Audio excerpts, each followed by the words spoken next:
This video is long overdue, but I still want to talk about Minifigtober, as this was the first time I'd done anything like it. For context, Minifigtober, hosted by my good friend Doodlebricks, is kind of like a riff on Inktober. Rather than an ink drawing, you make a custom minifigure. As someone who considers themselves an artist, I've wanted to do Inktober for the past few years, but never seemed to get around to doing it. But when I saw Lego Inktober, I knew I had to do it.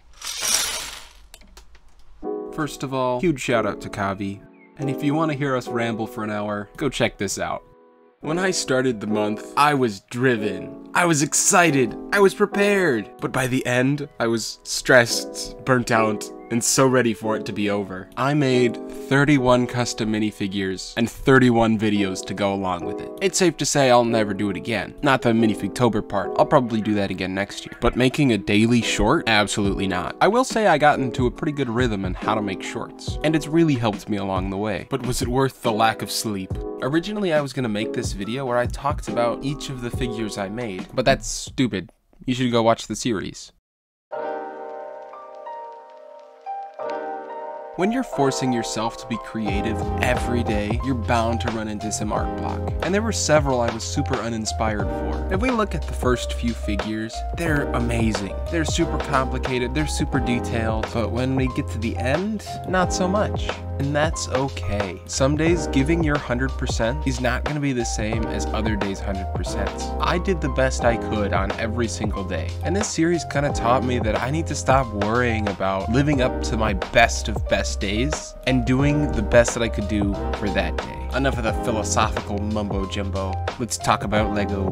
Before doing any fig barfing, is that how you say it? Yeah, let's go with it. I built some brick-built lettering for Minifigtober. Can you read Tober?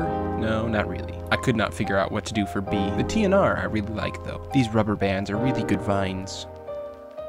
If I was gonna rank these figures, these four would be S tier. You know what? Let's rank them. S, A, B, C, D, F. Okay, but back to the S tier. 3 of the 4 were actually pretty early on in the series, being day 4, 6, and 8. Day 20, however, the Unseelie, I was up till 7 in the morning trying to get these wings right, and I still don't think they're perfect. And I'm actually planning to use this figure in a mock, or at least a variation of it. In fact, I'm thinking of keeping the other 3 around for mocks as well. This statue, or the Knight of the Shattered Kingdom, as I so eloquently called it, has got to be my favorite figure in the entire series.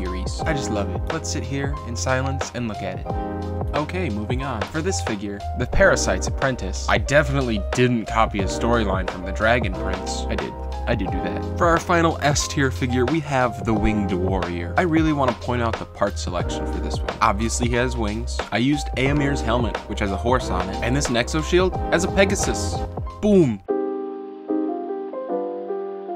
Some of these figures, I had to go the humor route while following the prompt. And my favorite of these is 2 dwarves in a trench coat. And I had my own original story for this, but someone on Instagram said, I guess they get to ride the roller coaster after all. And that's way better than the story I had made. I've got a figure that's a Monty Python reference, a Viking berserker that instead of a wolf, it's a chicken, and this one might be more sad than humorous. The Cracked Knight with a broken chin strap. Ooh, I almost forgot about this. Day 15 was sketch, and because this is a riff on Inktober, I had to do a sketch. I ended up drawing the Crown Knight in the style of Doodlebricks, and stay tuned because I got something fun with Crown Knights coming soon, and it gave me an excuse to make some more traditional art, which I don't often do. When I started this month, I actually told myself I'm not gonna do just castle. I'm gonna mix up the themes. Do you know what I did? I did it all castle. I even a few days into the month started going, I'm just gonna do it all castle. I mean, technically like 4 of them aren't castle, but they're close enough. Anyways, I think that might be it for this video. I don't really have much else to talk about. If you want to know more about a specific figure, go watch the video, see if it gives you some insight. If it doesn't, come back here and ask in the comments. Thanks for watching. Now go and make me some fig barfs.